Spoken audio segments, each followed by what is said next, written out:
जलन। ममता बहुत ही सीधी और प्यारी लड़की थी। वहीं सुनील एक सरल और आगे बढ़ने की सोच रखने वाला लड़का। सुनील, बेटा सुनील कहाँ है? अरे जरा एक गिलास पानी तो दे दो। हाँ माँ, अभी आया। क्या माँ, पानी तेरे सर के पास ही तो रखा है।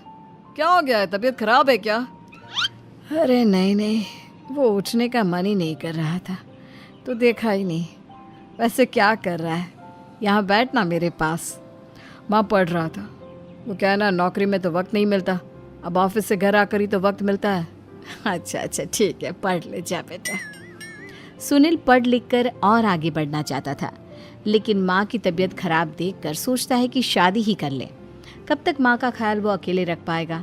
तो एक दिन, माँ ये ममता है, मैंने इससे शादी कर ली है। तुम्हारी तबीयत भी ठीक नहीं रहती, तो मैंने सोचा शादी कर लेता हूँ। घर संभालने वाली और तुम्हें संभालने वाली कोई आ जाएगी तो अच्छा रहेगा। माँ अचानक से सामने बहू देखकर हैरान रह जाती है। बेटा ये क्या बात होती है? न बैंड, न बाजा, न दहेज, न शगुन, ऐसा कैसे बहू आ गई?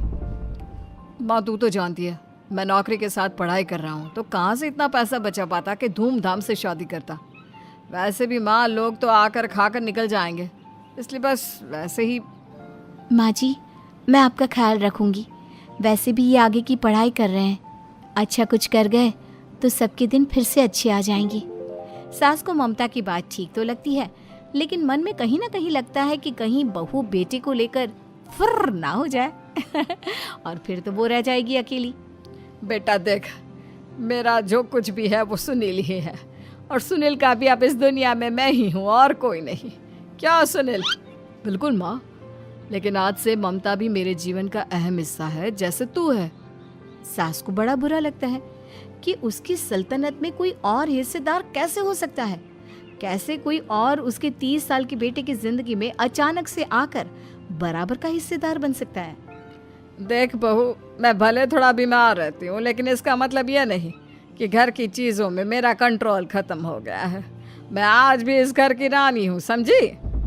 बेटा सोचता है कि ये माँ को अचानक से क्या हो गया। कल तक जो माँ कहती थी कि जिंदगी का कोई भरोसा नहीं, वो अचानक से जंग के मैदान की झांसी की रानी कैसे बन गई? माँ क्या हो गया है? सब ठीक है ना? अचानक कैसी बात कर रही हो? ममता का आज पहला दिन है, स्वागत करो उसका। आसपास की आंटियों को बुलाओ, नई दुल्हन की मुंह दिखाए करवाओ।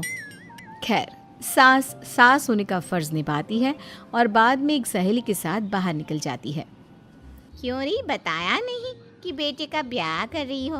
वैसे तो सारा दिन हम ही में घुसी रहती हो। अरे मुझे भी तो अभी पता चला, यूं अचानक सर पर लेकर आ गया। कहता है बहू है माँ तुम्हारी, अब इसको भी इतना ही मैं प्यार करता हूँ जितना तुझे करता हूँ। लो जी, ये क्या बात होगी? क्यों इतना प्यार करता है? अरे माँ का प्यार तो ज़्यादा होता है। अब उसको तो कोई दूसरा पति मिल सकता है, लेकिन तुम ही बताओ, क्या माँ की ममता किसी और की हो सकती है? ना जी ना, बेटे को समझाओ ये बात। अरे क्या समझाऊं, मुझे तो खुद ही समझ में नहीं आ रहा कि क्या हो रहा है। जो बेटा कल तक माँ माँ करता था, अचानक से बीवी बीवी का राग आलाप रहा है। देखा, उसकी बीवी ना सुंदर और जवान है। सुंदरता के आगे तो एक से एक नहीं टिके, तो तेरा बेटा किस खेत की मूली है? सास को भी समझ में आ जाता है कि बहू की सुंदरता के आगे माँ का प्यार किसी काम का नहीं।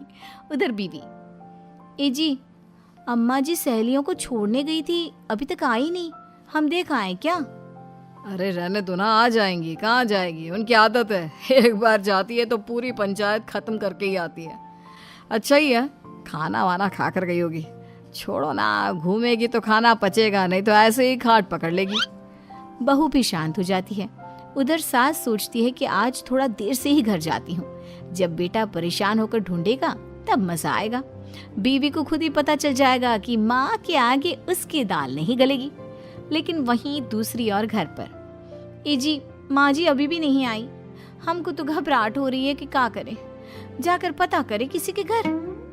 अच्छा, कहाँ जाओगी ये भी बता दो।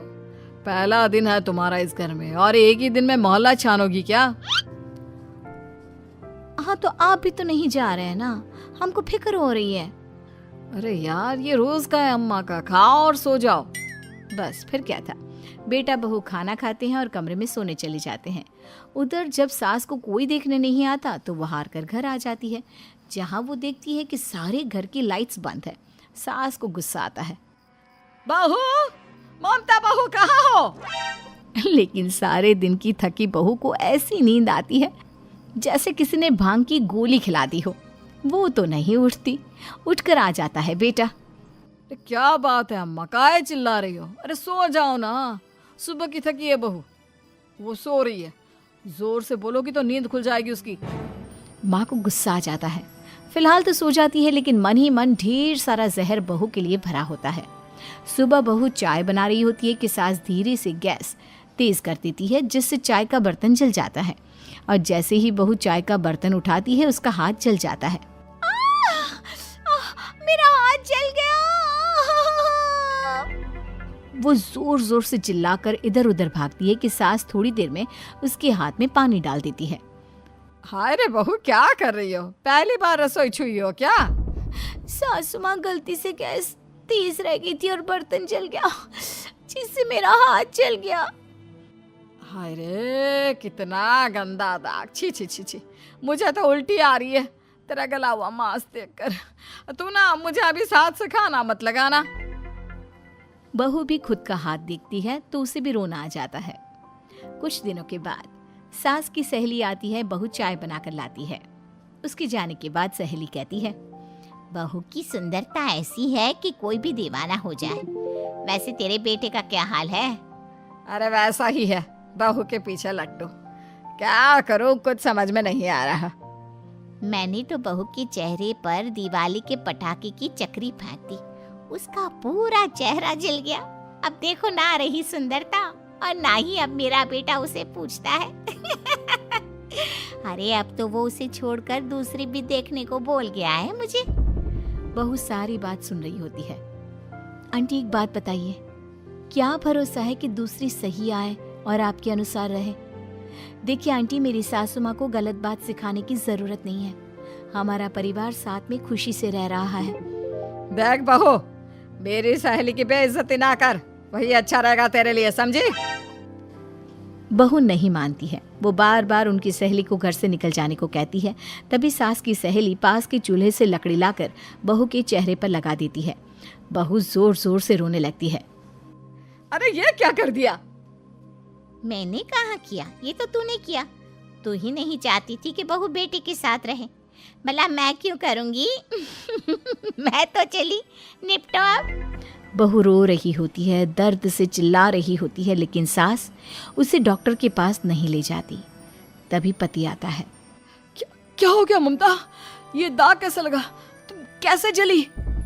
ममता कुछ नहीं कहती, बस दर्द से करा रही होती है। पति माँ की तरफ देखता है।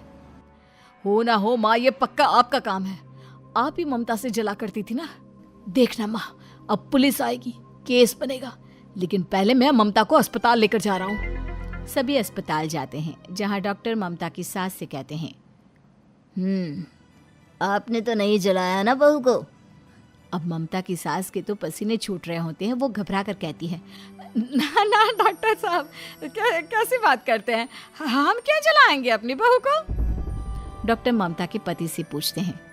देखिए, क्योंकि ये ससुराल में जली है तो मामला पुलिस का बनता है, तो आप पहले पुलिस को बुलाइए, तभी इलाज पूरा होगा। सास डर जाती है कि अब तो बच्ची जिंदगी जेल में ही रहना होगा। रहने दीजिए ना, पुलिस को क्यों बुलाना? सारी हंसी खत्म हो जाएगी जब पुलिस के डंडे पड़ेंगे। बहू को जलाना भले ही बहुत आसान हो, लेकिन उसके बाद सारी जिंदगी जेल की हवा खाना। सास डर जाती है। पुलिस आती है। पास लेटी दर्द से करा रही ममता स्टेटमेंट देती है। तो क्या हुआ था? कैसे जली आप? ममता पास खड़ी सास को देखती है। बेटी बताओ, कैसे जल गई तुम? ओए, काका का किरण वाली शाहरुख, चुप, बिल्कुल चुप। सास चुप। सभी इंतजार करते हैं कि ममता क्या बोलेगी। जी मैं खाना बना रही थी, लकड़ी उड़कर मेरे ऊपर गिर गई और मैं जल गई। सास बहू की बात सुनकर रोने लगती है। देखा माँ, कितनी समझदार है ममता। ये चाहती तो, हाँ बेटा, ये चाहती तो मैं आज जेल में होती। मुझे माफ कर दे, मैं आगे से अभी कभी ऐसा नहीं करूंगी। बहू के साथ मिलकर रहूंगी, मुझे माफ कर दे।